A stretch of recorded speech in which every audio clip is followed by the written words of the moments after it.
Hi friends, ನೀವು ನಿಂಬೆಹಣ್ಣನ್ನು ನಾರ್ಮಲಾಗಿ cut ಮಾಡೋದಕ್ಕಿಂತ ಈ ಥರ ಮಧ್ಯಕ್ಕೆ ಕಟ್ ಮಾಡಿ 4 ಹೋಳು ಮಾಡಿ ರಸನ ಹಿಂಡ್ಕೊಂಡ್ರೆ ರಸ ತುಂಬ ಚೆನ್ನಾಗಿ ಬರುತ್ತೆ. ಒಂದು ಸ್ವಲ್ಪನೂ ಉಳ್ಕೊಳ್ಳೋಣ.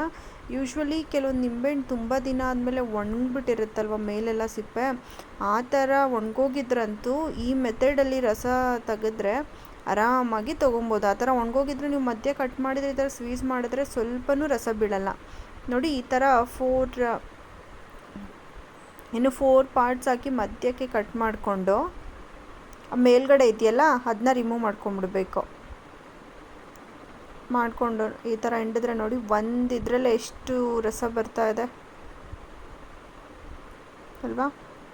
ಎಲ್ಲದನ್ನು ಇದೇ ಥರ ಹಿಂಡ್ಕೊಂಡ್ರೆ ನೀವು ನಾರ್ಮಲಾಗಿ ಕಟ್ ಮಾಡಿ ರಸ ತೆಗೆಯೋದಕ್ಕಿಂತ ಇದರಲ್ಲಿ ತುಂಬ ಚೆನ್ನಾಗಿ ರಸ ಬೀಳುತ್ತೆ.